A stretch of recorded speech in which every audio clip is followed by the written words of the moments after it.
Now available in paperback and Kindle Unlimited. Isis, Escape from Transylvania. The goddess next door and John Haynes must escape a horde of vampires on the hunt in this horror-filled Isis series adventure. Get Isis, Escape from Transylvania in paperback and Kindle Unlimited today. I was watching the Diversity in Comics video that really made me think about the future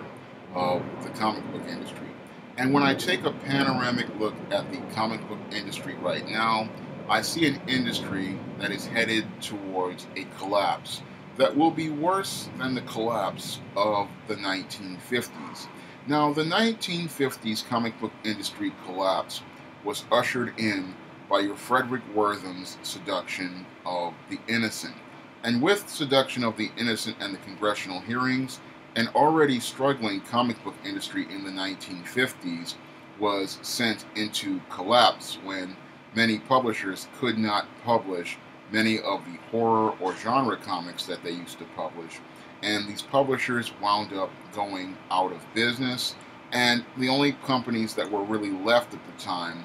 that were strong were Marvel, DC, and Archie. And with only 3 companies, they managed to survive. And with that, we still had a distribution infrastructure that enabled for the sale and distribution of comics to places like newsstands, grocery stores, drugstores, and supermarkets. And with that infrastructure, we had the platform for Stan Lee and Jack Kirby to usher in the Silver Age of Marvel Comics to coincide with the Silver Age of DC Comics. So there was an infrastructure in place, and even with the 1990s collapse, there was still somewhat of an infrastructure left in place. However, over the last 30 years, that infrastructure has weakened because the direct market, as I see it, is no longer sustainable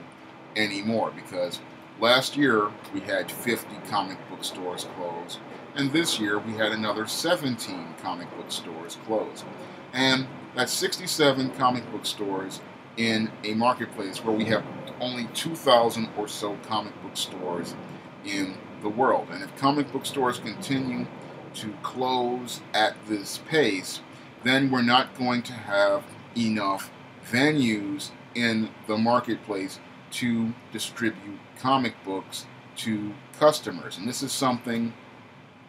many comic fans just don't understand about the business model. If you do not have enough venues to sell comics, then the one distributor of comics, Diamond, does not have a place to sell the comic books that it prints. Because when it comes down to comic books under the current direct market business model, in order for you to sell comics, you have to meet a minimum order for printing. And if you don't meet that minimum order,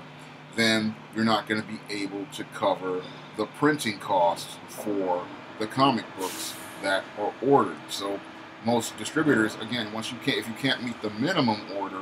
they're not going to even think about fulfilling your print order. So when it comes down to distribution, that's the nail in the coffin for it, because if you don't have enough comic shops available, then you're not going to have a place to sell comics, and it's just not going to be sustainable as a business. And I've been talking about this since 2011 as related to the business model and how archaic it is, because the distribution model for comics under Diamond is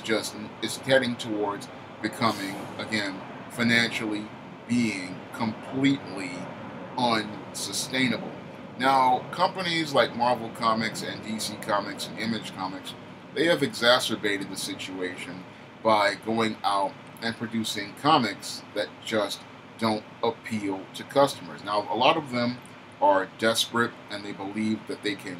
try to make these Hail Marys towards these phantom audiences, but what they really don't see is that the big problem as related to their business model, again, is distribution. Because the direct market model that comics went into in the 1980s is declining, and it's reaching to the point where it's becoming unsustainable. And the reason why that it's become unsustainable, again, is because these comic shops are stuck with all of this excess inventory from these forced diversity campaigns like at Marvel, or the New 52, or the identity politics in many other independent comics, and that does not give longtime comic fans an incentive to buy, because the median age of a comic fan these days is 40, and it's creeping on 45. And when you have a median age that high for a product, what's going to happen is that's when companies really start thinking about discontinuing that product. And then when I look at comic books, again, these are the reasons why I believe that the industry is on its way to a 1950 style collapse, and something that may even possibly be worse than a 1950 style collapse. Because in the 1950s collapse, we had comic book publishing houses going out of business, and lots of pencilers, inkers, and writers laid off, and those men, they went into complete decline in depression, alcoholism, and drug abuse because they just could not find work. Now, when it comes down to this collapse that I believe is going to come in 2020 or 2022, it's going to be a lot worse, because the direct market infrastructure, again, just cannot be sustained at this point. Now, many smart comic creators, they are starting to think about moving away from the direct market business model, and they're thinking about not even dealing with comic publishers like Marvel Comics and DC Comics, Image Comics, and many other comic book publishers, and they're thinking about going to the directly to the customer by doing things like crowdfunding their own projects and trying to have their own books printed. And people like your Richard C. Meyer and John Malin with Jawbreakers Lost Souls, your Chuck Dixon with Ravage Kill All Men, the creator of Red Rooster, and people like Josh Howard with T-Bird and Throttle, and many other comic creators, they're going out crowdfunding their work, getting the money to pay for the printing costs, and then shipping those books directly to their customers. And that's where I believe comics are going. I believe comics are going away from publishing houses and going towards a self-publishing business model. And I believe that's the future for the comic book industry. And I believe once print-on-demand platforms like Amazon and Lulu start getting involved, we're going to see more comic creators cutting out trade publishers and then going to publish their own work and get their own work distributed on Amazon in paperback format and trade paperback format or comic format, or heading over to Comixology to sell their own digital comics, because it's just going to be a lot cheaper. Because a lot of trade publishing authors like myself, we went over to self-publishing, because when it comes down to trade publishing, it's just not worth it anymore, because you spend so much time querying agents and publishers and editors, that you wind up just spending money that you could have in your pocket, or you're spending money you could actually spend towards creating your own product on your own platform. And when it comes down to many of these comic publishers, they're so caught up in far-left identity politics that many comic creators just don't see a place for themselves on that platform, nor do they see a place for their characters. And many other creators, what they're seeing is there is no economic incentive to having your comic published at Marvel Comics anymore under the old work-for-hire rules. Because if you do get a writing gig at Marvel, one, it doesn't pay that much, and if you create characters for a company like a Marvel or a DC under a work-for-hire contract, they own all the characters you create, and they don't give you any royalties for those characters. So many creators are just saying to themselves, why should I go over to this company and give them my best work and not get any sort of compensation for it, when they can go out here and own their own work, crowdfund their own work, and then not only retain all the rights to their own work, but make profit on their own work. So that's why I believe we're going to see more comic creators not going to big publishing houses to get their books published. What they're going to do is start self-publishing. And I believe once print-on-demand technology comes into the comic book world, I believe it will revolutionize the comic book world, because with print-on-demand technology, what happens is your costs drop exponentially. A book like this, ISIS, Escape from Transylvania, this book only costs me $2.15 to print. It only costs like 0.2 cents per page, and the thing that costs the most is a cover, which is about 4 cents. Now, the only cost I really pay is for the covers, and that's something I outsource to an artist like a Bill Walko or a Mike Williams, and that's a cost I'm willing to pay because a good cover is going to lead to a strong first impression. And many comic pros, because they draw their own comics, like Ethan Van Sciver does for Cyberfrog, or Josh Howard does for T-Bird and Throttle, or Marcelo Traum does for his Succubus book. These creators are paying their own costs for their own labor, just like I pay my own costs for my own labor when I go out here and I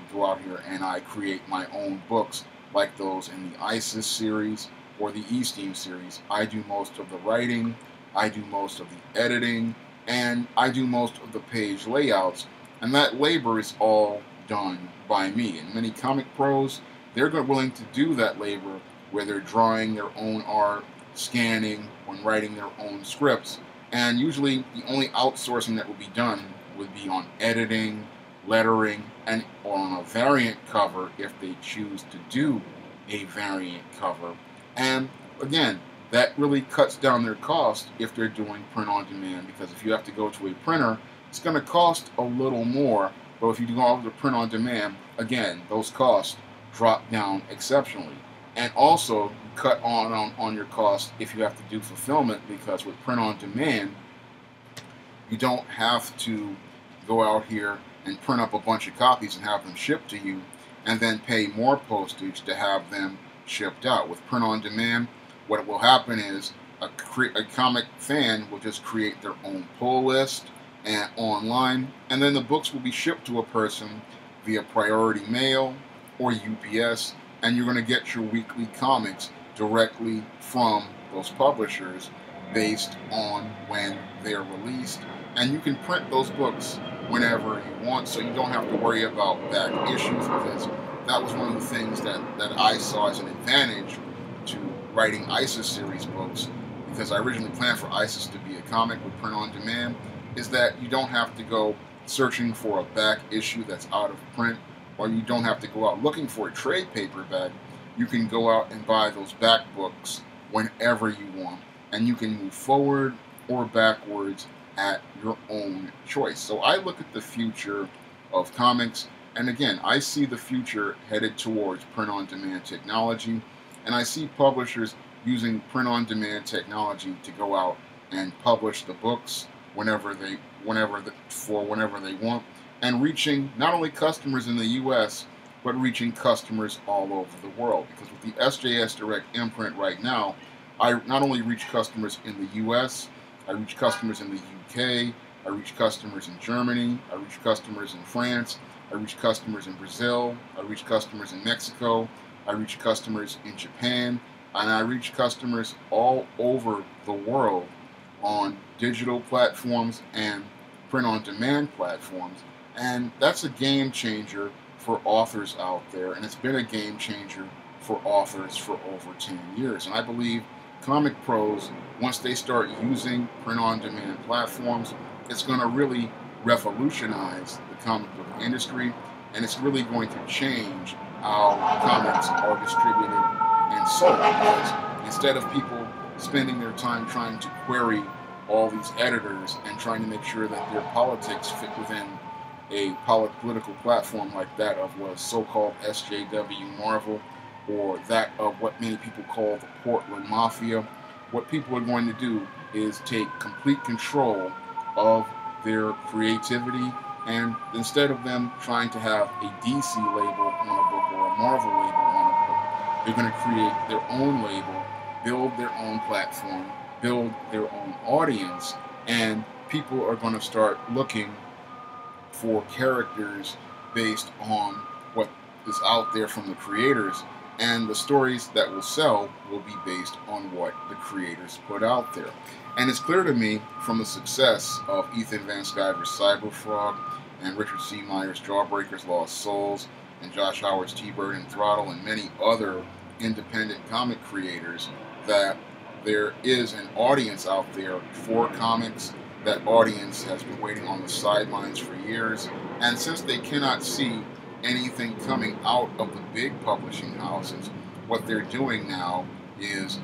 they're going to support many of the independent comics and the independent comic creators out there, the same way they go out of their way to support independent writers like myself who go out and publish books on the regular. And with the future of comics being, I believe, print-on-demand technology, people again are going to be able to go out here and order their favorite books, create online pull lists, and they're not going to deal really with the comic shop anymore. And that'll be a sad thing to see the comic shop go that way. But with the distribution model right now being so archaic and so outdated, and the direct market literally becoming obsolete, because I see the direct market as something that is completely obsolete,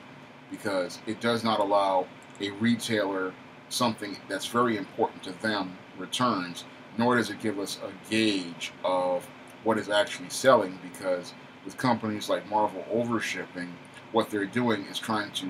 bluster the order numbers up to make it look like a book is doing well, when in actuality it's not selling, because books shipped to a store does not mean actual sales. However, with print on demand, you can get an accurate gauge of sales, because when a book is printed and shipped, we have an accurate number for every book that is shipped, and for every crowdfunded book, a creator has an accurate number for how many books are sold. So that's why I see the future of comics being print on demand, because with print on demand, you are going to, one, cut your costs, and two, creators are going to get more control over their content, and then they're going to be able to control their rights, which means that if they go out here and have control over all their rights, that means people like film studios and TV studios, they're no longer going to be going to a company like Marvel to get a licensing deal. They're going to go directly to that creator, and all of that revenue is going to go directly to that creator, and those creators are going to be compensated fairly for their properties, something that was not really done in the comic book industry since its inception. And I believe that this is going to be the future of comics: creators getting control, creators controlling their rights, and creators controlling their property.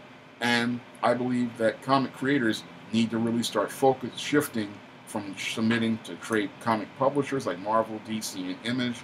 towards creating their own platforms online and building their own audiences online.